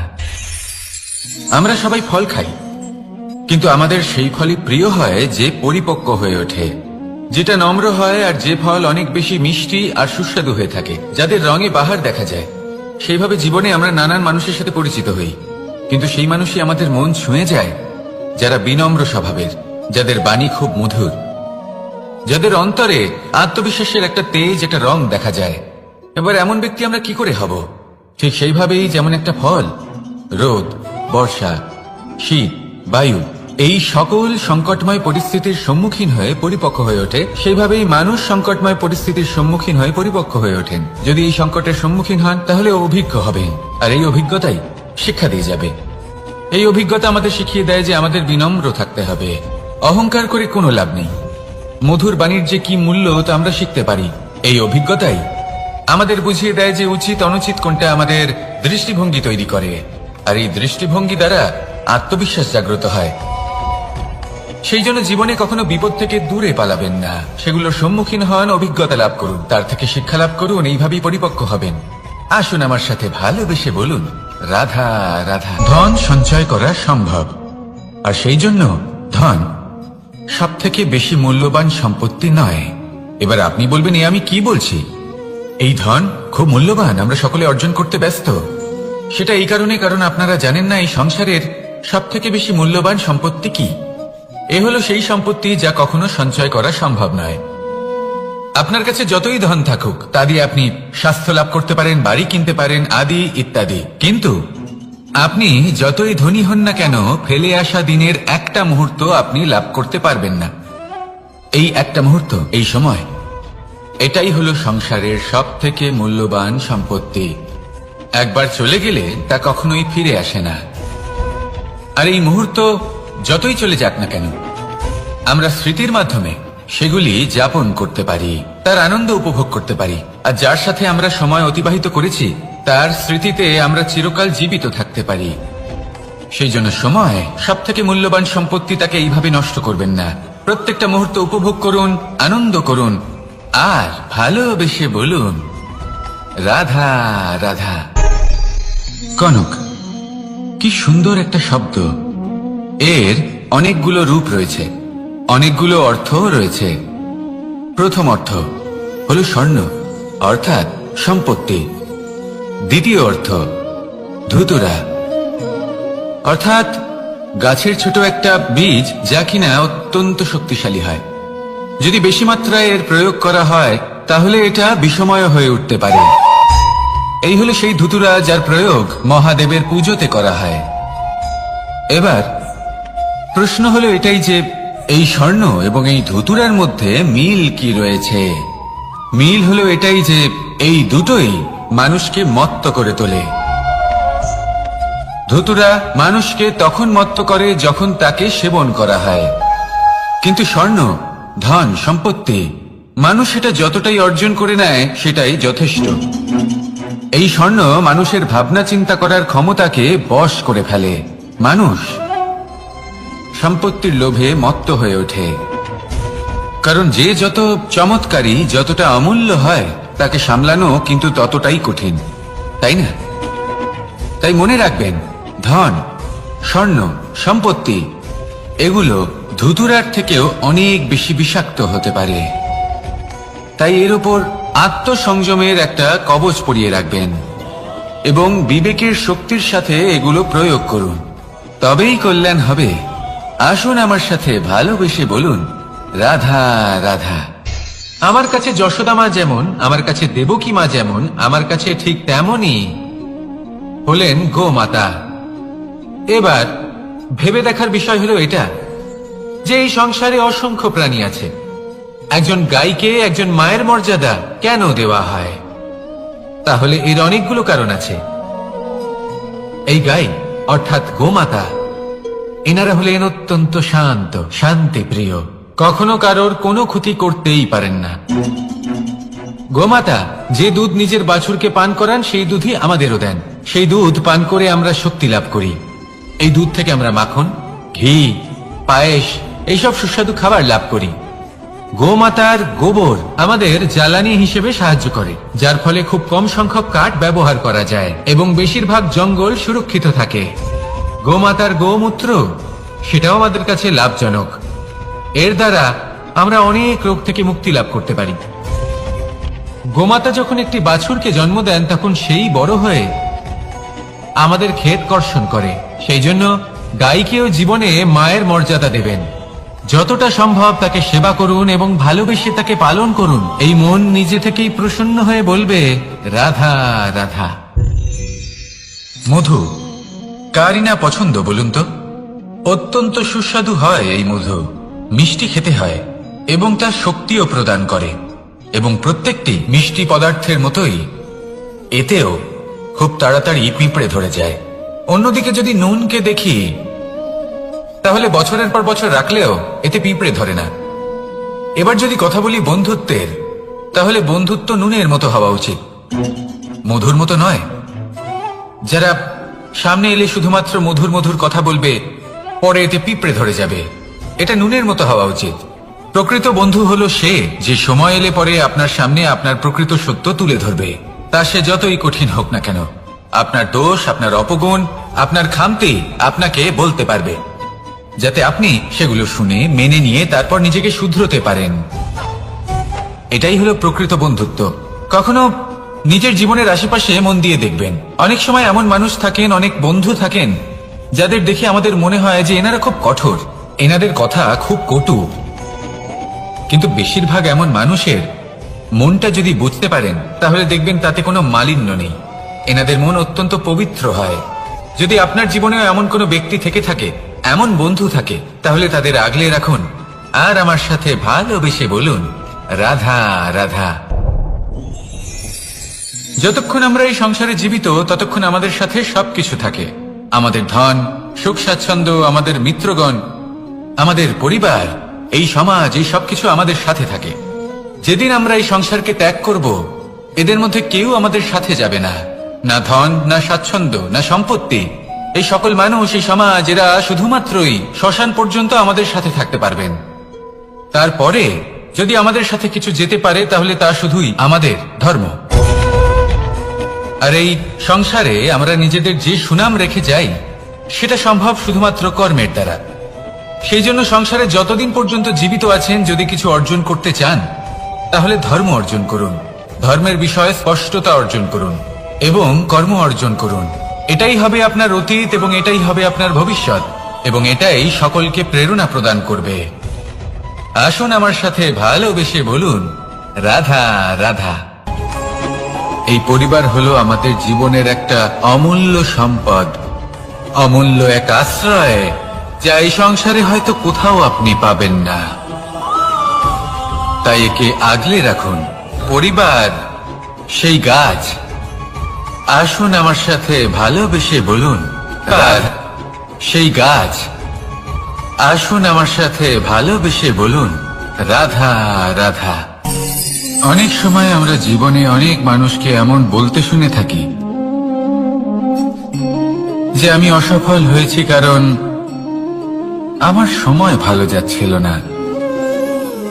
আমি এই জিনিসটা লাভ করতে চাইছিলাম কিন্তু করতে পারলাম না কারণ আমার সময়টা ভালো যাচ্ছিল না। আমি আমার জীবনে ওই মহান কাজটা করতে চাইছিলাম কিন্তু করতে পারলাম না। কেন?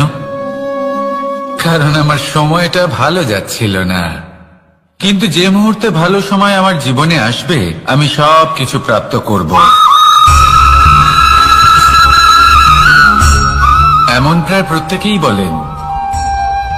আসুন একটা কথা বোঝা যাক। একজন মালিকে দেখুন, সে প্রত্যেক দিন গাছের সেবা করে, তাকে জল দেয়, তার যত্ন আত্তি করে। কেন? প্রত্যেক দিন সেই গাছ ফল দেয় না। সঠিক সময় এলে তবেই সেই গাছ ফল দেয়, কিন্তু প্রত্যেক দিন মালি তার সেবা করে, তাকে যত্ন করে। শুধুমাত্র তখন করে না যখন সেই গাছ ফল দিতে সক্ষম। আর যদি মালি গাছের যত্ন প্রতিদিন না করে, তাহলে হয়তো সেই গাছ ফল দিতেই পারবে না। এটাই হলো আমাদের জন্য একটা শিক্ষা। যখন সময় আমাদের জন্য অপেক্ষা করে না, তখন আপনি সময়ের জন্য কেন অপেক্ষা করছেন? ভালো সময়ের জন্য অপেক্ষা করবেন না।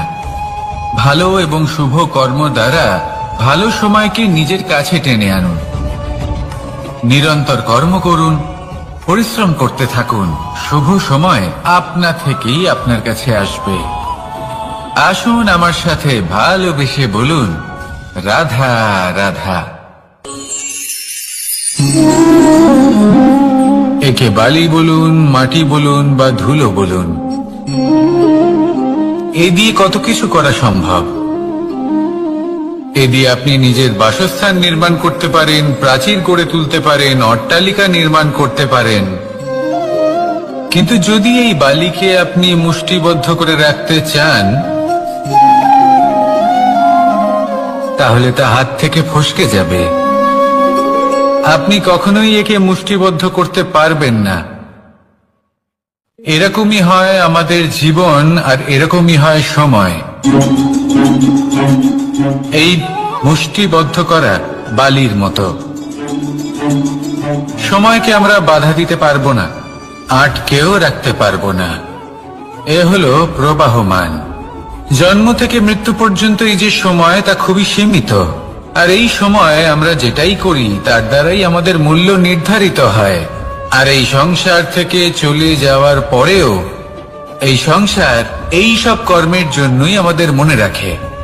তাই যদি আপনি এটা ভাবেন যে আজ যে কর্ম করার ছিল আমি না হয় কাল করে নেব, কাল আমার লক্ষ্যে পৌঁছানোর কথা ছিল আমি পরশু পৌঁছবো, না, এই সময় খুব মূল্যবান, একে নষ্ট করবেন না।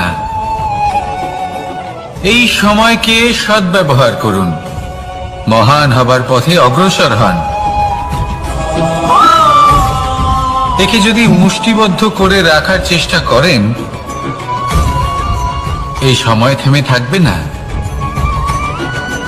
আসুন আমার সাথে ভালোবেসে বলুন, রাধা রাধা। আমাদের মনে যখন কোনো প্রশ্ন ওঠে, কোনো দ্বন্দ্ব জাগে, তখন আমরা যাই আমাদের গুরুর কাছে, আমাদের আরাধ্যের কাছে গিয়ে জিজ্ঞেস করি। এইভাবেই একদিন আমি পৌঁছলাম আমার আরাধ্যের কাছে, আমার মহাদেবের কাছে, আর ওনাকে প্রশ্ন করলাম যে মহাদেব, জীবনে আনন্দ পাওয়ার, উৎসব পালনের প্রেম ভাগ করে নেবার, জীবনকে উপভোগ করে নেওয়ার সর্বশ্রেষ্ঠ সময় কোনটা? মহাদেব হাসলেন আর উনি বললেন, জীবনে উৎসব পালনের সবথেকে শ্রেষ্ঠ দিন হল মৃত্যুর ঠিক আগের দিনটা। প্রেম ভাগ করে নেওয়ার সবথেকে শ্রেষ্ঠ মুহূর্ত হল মৃত্যুর ঠিক আগের মুহূর্ত। জীবনকে উপভোগ করে নেওয়ার সর্বশ্রেষ্ঠ প্রহর হল মৃত্যুর এক প্রহর পূর্বে। তখন আমি চমকে গেলাম। আমি বললাম, কিন্তু মহাদেব, মৃত্যু তো অনিশ্চিত, আমরা জানিও না কবে আমাদের মৃত্যু হবে। মহাদেব আবার হাসলেন।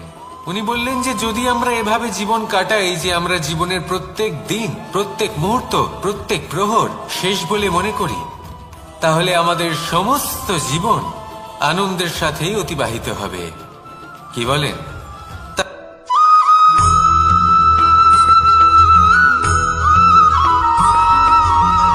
এই সংসারে কোনো বস্তু হোক বা ব্যক্তি হোক, তার একার গুরুত্ব কিন্তু খুব বেশি নয়।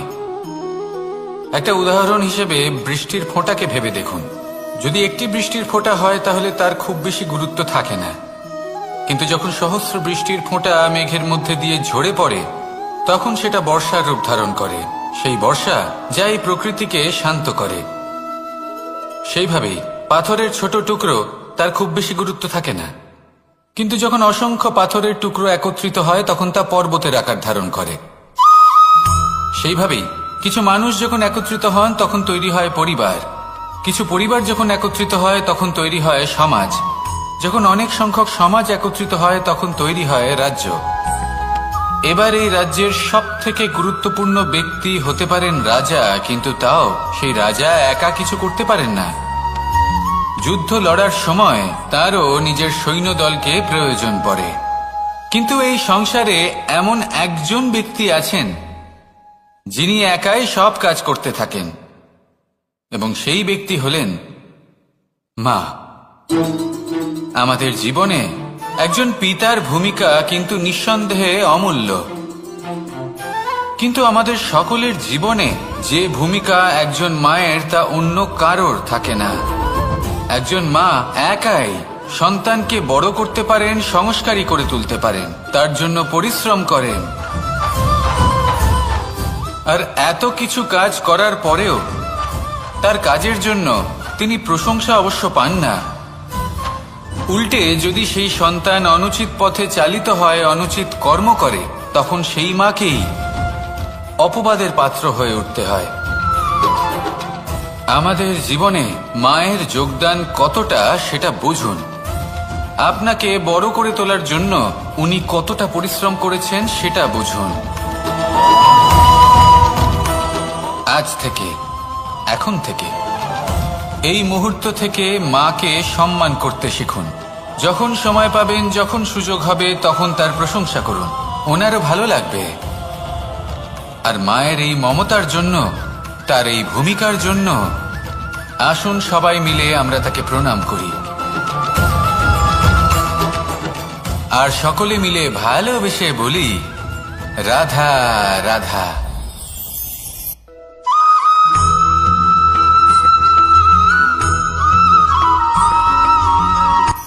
এই সংসারে সাফল্য লাভ করার জন্য জ্ঞানের প্রয়োজন হয়, পরিশ্রমের প্রয়োজন হয়, দৃঢ় নিষ্ঠার প্রয়োজন হয়, নিরন্তর চেষ্টা করা প্রয়োজনীয়। কিন্তু আরো কিছু আছে যা অত্যন্ত প্রয়োজনীয় এবং গুরুত্বপূর্ণ।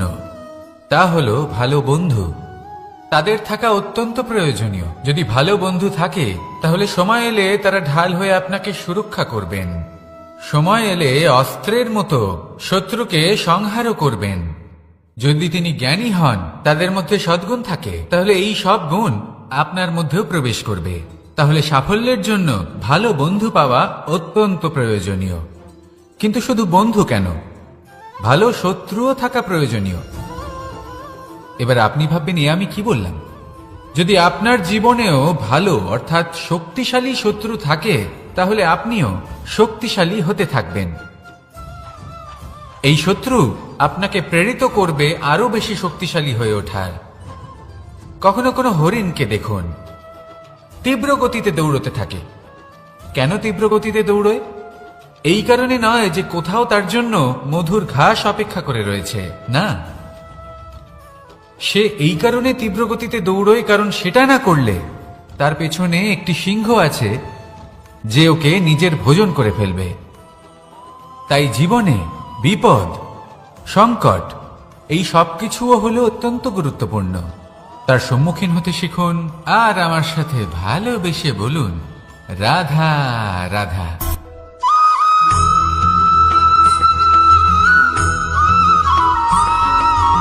কথায় আছে, প্রত্যেক পুত্র তার পিতার প্রতিচ্ছবি হয়, আর সমস্ত প্রতিচ্ছবি চায় যেন সে তার অস্তিত্ব প্রাপ্ত করতে পারে। পুত্র চায় সে যেন তার পিতার মতো হয়, বা কখনো কখনো তার থেকেও শ্রেষ্ঠ হয়। সেটা কোনো অনুচিত ব্যাপার নয়। অনুচিত তখন হয় যখন পুত্র নিজের পিতার মতো হবার স্বপ্ন পূরণ করতে গিয়ে বা তার থেকেও শ্রেষ্ঠ হওয়ার স্বপ্ন পূরণে অনুচিত পথের আশ্রয় নেয়। কারণ তারপরে সে তার পিতার গুণগুলি আত্মসাৎ করতে চায় না। সে শুধুই এটা চায় যে সংসারের চোখে যেন আমি শ্রেষ্ঠ প্রমাণিত হই। এটা অনুচিত। সংসারে এমন অনেক মানুষ আছেন যারা এই কারণে শ্রেষ্ঠ হওয়ার চেষ্টা করেন যাতে তার পরিবারের তার পিতার সম্মান বৃদ্ধি পায়। এমনও মানুষ থাকেন, আর এটাই হলো পার্থক্য উদ্দেশ্যের।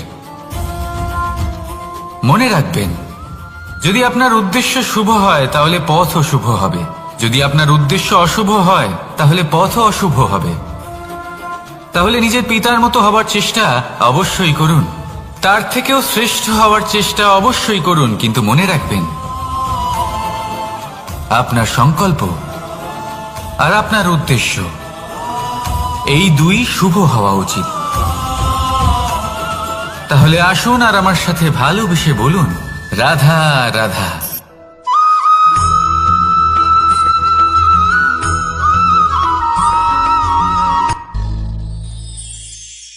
শিশিরের বিন্দু পাতার ওপর পড়ে আর তার গায়ে লেগে থাকে। পাতা তাকে শুষে নিতে পারে না, আর শেষ পর্যন্ত সে ঝরে পড়ে যায়। অন্যদিকে রয়েছে মেঘ এবং চাতক। এদের মধ্যে অনেক দূরত্ব থাকে। মেঘ থাকে আকাশে আর চাতক থাকে ধরিত্রীতে। কিন্তু যখন এই মেঘ থেকে বৃষ্টি ঝরে পড়ে, এই চাতক কিন্তু সেই জলই পান করে, নয়তো সে তৃষ্ণার্ত থেকে যায়। এবার অন্যদিকে দেখলাম শিশির বিন্দু আর পাতার এই সম্পর্ক। এরা খুব কাছাকাছি থাকে, ঘনিষ্ঠও থাকে।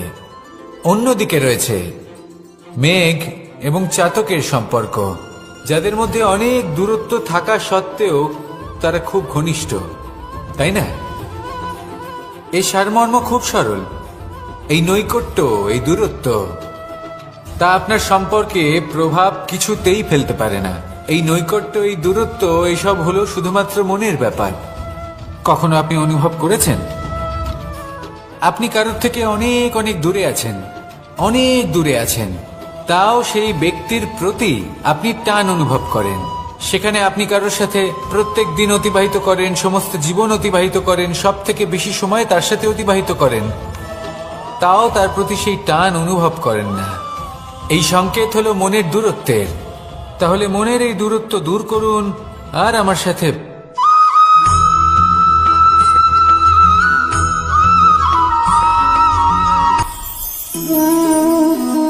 শক্তি এক অত্যন্ত বিচিত্র বস্তু, বা বলতে পারেন অনুভূতি। পিতা সবসময় চান যেন তিনি তার শক্তি পুত্রকে। আসুন আপনাকে সহজে বোঝাই।